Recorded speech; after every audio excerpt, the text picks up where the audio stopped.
할렐루야. 오늘은 9월 21일 목요일입니다. 오늘도 정시매일 예배를 통해 은혜의 자리를 사모하는 큰믿음이신 교회 모든 성도님들을 주님의 이름으로 축복합니다. 다 함께 사도신경으로 우리의 신앙을 고백하며 나아가겠습니다. 전능하사 천지를 만드신 하나님 아버지를 내가 믿사오며 그 외아들 우리 주 예수 그리스도를 믿사오니 이는 성령으로 잉태하사 동정녀 마리아에게 나시고 본디오 빌라도에게 고난을 받으사 십자가에 못 박혀 죽으시고 장사한 지 사흘 만에 죽은 자 가운데서 다시 살아나시며 하늘에 오르사 전능하신 하나님 우편에 앉아 계시다가 저리로서 산 자와 죽은 자를 심판하러 오시리라.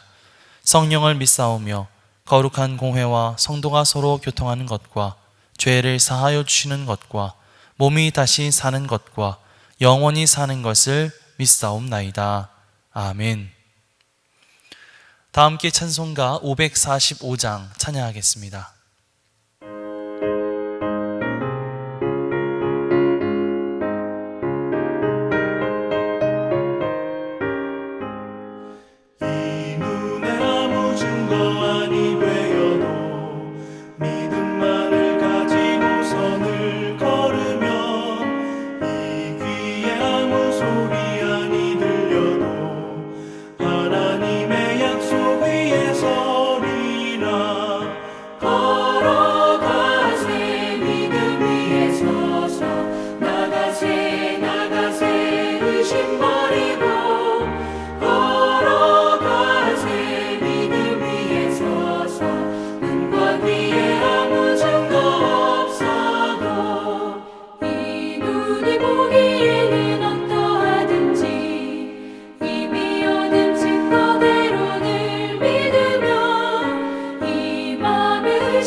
오늘 하나님께서 우리에게 주시는 말씀은 히브리서 11장 1절로 6절까지의 말씀입니다. 믿음은 바라는 것들의 실상이요 보이지 않는 것들의 증거니 선진들이 이로써 증거를 얻었느니라.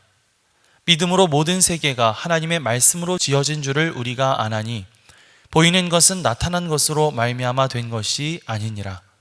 믿음으로 아벨은 가인보다 더 나은 제사를 하나님께 드림으로 의로운 자라 하시는 증거를 얻었으니 하나님이 그 예물에 대하여 증언하심이라. 그가 죽었으나 그 믿음으로써 지금도 말하느니라. 믿음으로 에녹은 죽음을 보지 않고 옮겨졌으니 하나님이 그를 옮기심으로 다시 보이지 아니하였느니라. 그는 옮겨지기 전에 하나님을 기쁘시게 하는 자라 하는 증거를 받았느니라. 믿음이 없이는 하나님을 기쁘시게 하지 못하나니 하나님께 나아가는 자는 반드시 그가 계신 것과 또한 그가 자기를 찾는 자들에게 상 주시는 이심을 믿어야 할지니라. 이는 하나님의 말씀입니다. 아멘. 할렐루야. 오늘도 말씀을 듣는 여러분의 심령마다 주의 성령께서 함께해 주시기를 간절히 축원합니다.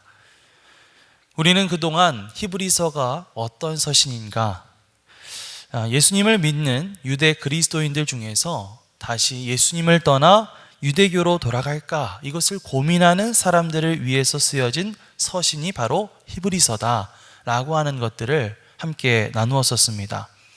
그래서 우리가 읽었던 히브리서 1장에서 10장까지의 말씀을 보면 히브리서 기자는 계속해서 우리가 믿는 이 예수 그리스도께서 어떠한 분이신가 이것에 대해서 설명을 하고 있죠. 너희가 지금 다시 떠나려고 하는 그 예수 그리스도, 그분은 정말 대단한 분이야.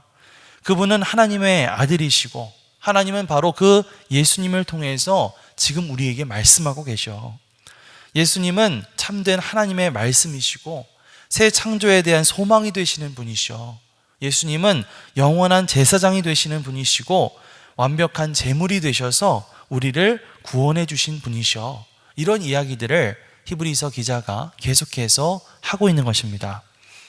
자, 왜 히브리서 기자는 이렇게 예수님에 대해서 열심히 열변을 토하면서 그렇게 그들을 설득하려고 하는 것일까요? 그러한 설명들을 통해서 그 히브리서를 읽는 사람들의 마음 가운데 예수님이 얼마나 중요한 분이신가, 이러한 확신을 갖게 되기를 바랬던 것 같아요. 아, 예수님이 이런 분이셨구나. 아, 예수님을 따른다는 것은 이렇게 중요한 일이구나 라고 하는 것을 깨닫게 되기를 바라는 마음으로 이런 이야기들을 계속 하고 있었던 것입니다. 자, 그러나 그럼에도 불구하고 여전히 사람들에게 이 예수님을 따른다고 하는 것은 불확실한 일이었고 모험을 해야 하는 그런 일이었습니다. 왜냐면요, 이 현실은 여전히 팍팍하고 어려웠기 때문이죠.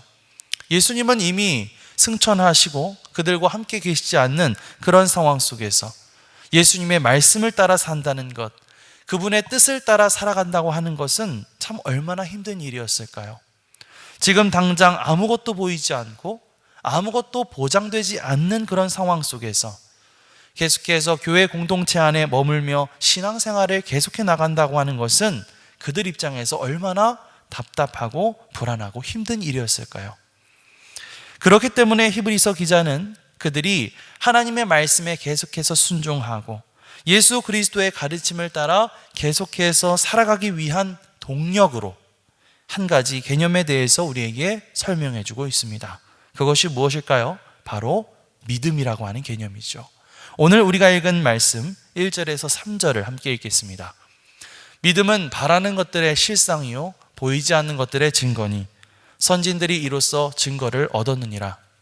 믿음으로 모든 세계가 하나님의 말씀으로 지어진 줄을 우리가 아나니 보이는 것은 나타난 것으로 말미암아 된 것이 아니니라. 아멘. 자, 방금 앞에서 설명드렸던 그러한 상황, 그러한 맥락 가운데 이 믿음이라고 하는 것은 어떠한 역할을 하고 있을까요? 이 믿음을 우리가 어떻게 설명할 수 있을까요? 1절 말씀을 다시 보시면 믿음이라고 하는 것은 우리가 바라는 것들의 실상이요 보이지 않는 것들의 증거다, 이렇게 말을 하고 있죠. 저는 그런데 이 말이 좀 직관적으로 이해하기가 조금 어려워서 여러 가지로 묵상을 하는 가운데 이렇게 좀 말을 바꾸어서 생각을 해봤습니다. 믿음이라고 하는 것은 지금 당장 보이지 않는 것을 볼 수 있게 만드는 힘이다. 그것이 바로 믿음이다 라고 하는 것이죠. 예수님께서 선포하셨던 하나님의 나라, 또 우리에게 예비된 그 천국에서의 잔치, 우리를 지켜보고 계시고 함께 하시는 그 성령님의 역사, 사실 이러한 것들은 당장 우리 눈에 보이는 어떠한 것들이 아니죠. 그들 가운데 어떤 것들은 언젠가 미래에 이루어지게 될 그런 일이기도 합니다. 그런데 믿음은 그렇게 당장 내 눈에 보이지 않는 것을 마치 생생한 현실처럼 볼 수 있게 만드는 힘, 그것이 바로 믿음이다 라고 하는 것이죠. 하지만 우리는 사실 이 믿음을 가지고 살아가기보다는 당장 눈에 보이는 것들을 더 신뢰하려고 하고 더 믿고 싶어하는 경향을 가지고 있습니다. 우리는 그것을 현상이라고 말하고 우리는 자꾸만 이 현상에 사로잡힐 때가 많죠. 세계 역사를 살펴보면 1980년대 일본의 경제가 급성장하던 때가 있었습니다. 미국이나 유럽에 있는 국가들이 저성장과 실업과 인플레이션 등 경제 문제로 인해서 어려움을 겪고 있을 때 일본은 급속도로 성장하면서 부동산이라든지 주식 같은 것들의 가격이 엄청나게 올라가는 일이 있었는데요. 그때 일본은 엄청난 경기 호황을 겪으면서 말 그대로 정말 흥청망청 그렇게 살기 시작했습니다.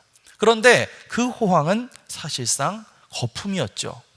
그 거품은 5년이 지나자 다 꺼져버리게 되었고, 그 이후에 일본은 아주 극심한 장기 침체, 이른바 잃어버린 10년을 경험하게 되는데요. 겉으로만 보이는 그러한 경제 성장, 눈에 보이는 현상만 믿고 마음대로 살았던 결과가 결국은 극심한 부진과 침체로 이어지게 되었다는 것입니다. 이처럼 내 눈앞에 당장 닥쳐온 그런 당장 보이는 이 현상에 사로잡히는 것이 얼마나 어리석은 일인가 우리는 생각해 봐야 한다는 것이죠. 이것은 신앙생활에 있어서도 마찬가지인 것 같아요. 출애굽기 말씀을 보면 이스라엘 백성들이 출애굽을 해서 시내산 앞에 이르게 되었을 때, 이제 모세는 하나님을 만나기 위해, 하나님의 계명을 받기 위해 40일 동안 시내산으로 올라가게 됩니다. 그런데 그때 이 밑에서 기다리고 있던 이스라엘 백성들은 아론에게 지금 당장 내 눈앞에 보이는 신의 모습을 요구하죠. 백성들의 등살에 못 이긴 아론은 이 백성들의 폐물을 모아서 금송아지를 만들게 되는데요. 그것으로 인해서 모세가 크게 분노하게 되죠. 이스라엘 백성들에게는 이 하나님에 대한 이 믿음이 없었기 때문에 그들 눈앞에 당장 보이지 않는 하나님, 보이지 않는 그런 모세, 이런 것들을 신뢰하지 못하고 당장 눈에 보이는 어떤 모습인 금송아지의 제작을 요구했던 것이죠. 그리고 결국 그것은 큰 죄가 되었습니다. 당장 보이는 어떤 모습, 어떤 현상만을 인정하고 거기에 사로잡히는 것은 신앙적으로 봤을 때도 결국 우리들을 죄의 구렁텅이로 인도할 뿐이라는 것입니다. 이렇게 우리는 신앙생활을 하면서 우리 눈에 보이는 것에만 현혹되어 따라가기가 무척 쉽다는 것인데요. 그것이 우리를 영적인 침체로, 죄악의 구렁텅이로 우리를 인도하게 된다는 것이죠. 자, 그렇다면 믿음으로 산다는 것은 과연 무엇을 의미할까요? 그것은 당장 내 눈에 보이는 그런 세상의 모습에 현혹되는 것이 아니라, 비록 지금 내 눈에 보이지 않다 하더라도 하나님께서 살아계심을 믿고, 또 지금 당장 내 앞에 닥친 일이 힘들고 어렵다 할지라도 그 눈앞에 있는 모습만 바라보면서 사는 게 아니라 그 너머에서 일하시는 하나님, 그 너머에서 일하시는 하나님의 역사를 바라보며 기대하며 살아가는 것, 그리고 그 하나님의 뜻을 따라 살아가는 것, 그것이 바로 믿음으로 살아가는 삶인 줄 믿습니다. 하나님께서 우리에게 긍휼을 베풀어 주셔서 오늘 우리에게 믿음을 더해 주셨으면 좋겠습니다. 그래서 우리에게 믿음을 더해 주셔서 우리가 당장 내 눈앞에 보이는 것에 현혹되어 살아가는 것이 아니라 지금 현재는 보이지 않지만 분명히 살아계신 그 하나님을 바라보며 살아갈 수 있는 그러한 믿음을 우리에게 더하여 주시도록 기도하며 나아갈 수 있는 저와 여러분들이 되시길 주님의 이름으로 간절히 축원합니다. 자, 믿음이란 무엇이라고요? 우리가 볼 수 없는 것을 볼 수 있게 만드는 힘이 바로 믿음이다, 이런 말씀을 드렸는데요. 히브리서 기자는 특히 11장부터 이 믿음에 대해서 강조하면서 이렇게 믿음을 가지고 살았던 성경 속 인물들에 대한 이야기들을 우리에게 들려주고 있습니다. 특히 이어지는 4절과 5절에서 말하고 있는 이 믿음의 사람들, 바로 아벨과 에녹이죠. 4절과 5절을 함께 읽어보겠습니다. 믿음으로 아벨은 가인보다 더 나은 제사를 하나님께 드림으로 의로운 자라 하시는 증거를 얻었으니 하나님이 그 예물에 대하여 증언하심이라. 그가 죽었으나 그 믿음으로써 지금도 말하느니라. 믿음으로 에녹은 죽음을 보지 않고 옮겨졌으니 하나님이 그를 옮기심으로 다시 보이지 아니하였느니라. 그는 옮겨지기 전에 하나님을 기쁘시게 하는 자라 하는 증거를 받았느니라. 아멘. 먼저 히브리서 기자는 이 아벨의 믿음에 대해서 이야기하고 있는데요. 우리가 아는 것처럼 아담에게는 가인과 아벨, 이 두 아들이 있었죠. 이들은 모두 아담과 하와가 죄를 저지른 이후에 태어난 타락한 부모의 타락한 죄성을 가진 그런 자녀들이라고 할 수가 있겠습니다. 하지만 아벨은 믿음으로 자신이 정성껏 길렀던 양의 첫 새끼와 그 기름을 하나님 앞에 드렸습니다. 그는 자신이 하나님 앞에 죄악된 존재라는 사실을 알았기 때문에 그 어린 양의 피 흘림을 의지하여 하나님의 은혜를 기대하면서 믿음으로 그 제사를 드렸던 것이죠. 하나님은 아벨이 그 믿음으로 드렸던 예배를 기쁘게 받아주셨습니다. 자, 또 히브리서 기자는 에녹에 대해서도 이야기하는데요. 에녹은 죽음을 경험하지 않고 하늘로 부르심을 받은 유일한 인간으로 알려져 있죠. 그런데 5절 말씀을 보면 에녹은 옮겨지기 전에 하나님을 기쁘시게 하는 자라 하는 증거를 받았다라고 말씀하고 있습니다. 아니, 에녹이 뭘 했길래 하나님이 그를 기뻐하셨다는 것일까요? 창세기 5장에 나온 이 에녹에 대한 이야기를 살펴보면 에녹이 하나님과 동행하더니 라고 말하고 있는 것을 볼 수가 있어요. 에녹은 부패하고 타락한 세상 가운데 살면서도 믿음으로 하나님을 바라보고 또 믿음으로 하나님과 동행하는 삶을 살았기 때문에 하나님께서 그를 기뻐하시고 그가 죽음을 경험하지 않고 부르심 받게 되는 그런 놀라운 영광을 허락해 주신 줄 믿습니다. 자, 다시 말하면요, 아벨은 자기가 처절한 죄인임을 깨달았음에도 불구하고 믿음으로 하나님 앞에 나아가 용기와 긍휼을 구했고, 에녹은 녹록치 않은 현실과 세상을 살아가면서도 믿음으로 하나님을 바라보고 하나님과 동행했기 때문에 하나님은 그들을 기뻐하셨고 그들에게 큰 은혜와 상을 베풀어 주신 것이다 라고 히브리서 기자는 우리에게 이야기하고 있는 것입니다. 그래서 히브리서 기자는 다음과 같은 결론을 내리고 있는데요, 6절입니다. 믿음이 없이는 하나님을 기쁘시게 하지 못하나니 하나님께 나아가는 자는 반드시 그가 계신 것과 또한 그가 자기를 찾는 자들에게 상 주시는 이심을 믿어야 할지니라. 아멘. 자, 히브리서 기자는 결론적으로 무슨 이야기를 하고 싶었던 걸까요? 하나님을 기쁘시게 하는 것이 무엇이다? 그것은 바로 우리의 믿음이다. 우리는 반드시 하나님이 살아계시다는 사실을 믿어야 되고 또 하나님은 자기를 진심으로 찾는 자들을 상 주시는 분이라는 사실을 믿어야 한다. 하나님께서는 바로 그 믿음으로 나아가는 사람을 구원하시고 기뻐하시고 그들에게 은혜와 상을 베풀어 주신다. 이런 이야기를 하고 있는 것이죠.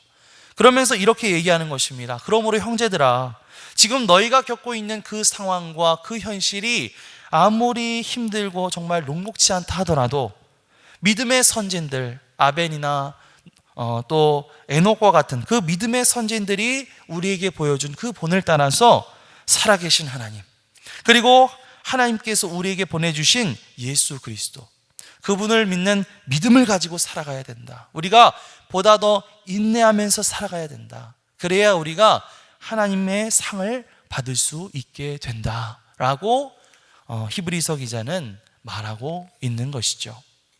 더 축약해서 말하면 믿음을 갖고 인내하는 자들을 하나님께서 기뻐하시고 그들에게 상을 주신다라는 것입니다. 여러분, 하나님께서 여러분에게 바로 이 믿음을 더해 주시기를 주님의 이름으로 축복합니다.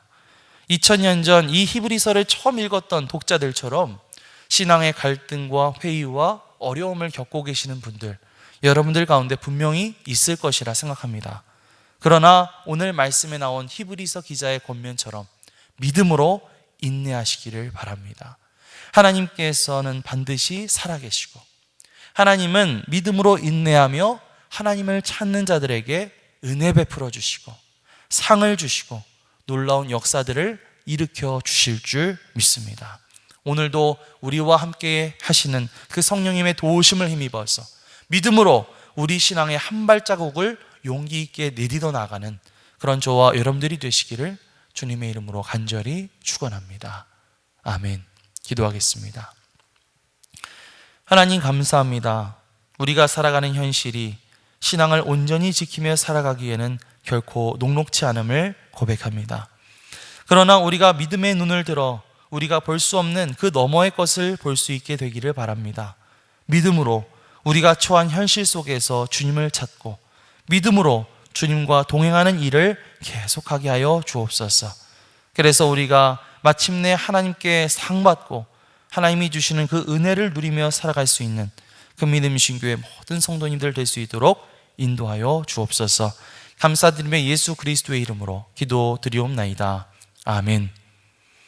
하늘에 계신 우리 아버지여, 이름이 거룩히 여김을 받으시오며 나라가 임하시오며 뜻이 하늘에서 이루어진 것 같이 땅에서도 이루어지이다. 오늘 우리에게 일용할 양식을 주시옵고 우리가 우리에게 죄 지은 자를 사하여 준 것 같이 우리 죄를 사하여 주시옵고 우리를 시험에 들게 하지 마시옵고 다만 악에서 구하시옵소서. 나라와 권세와 영광이 아버지께 영원히 있사옵나이다. 아멘.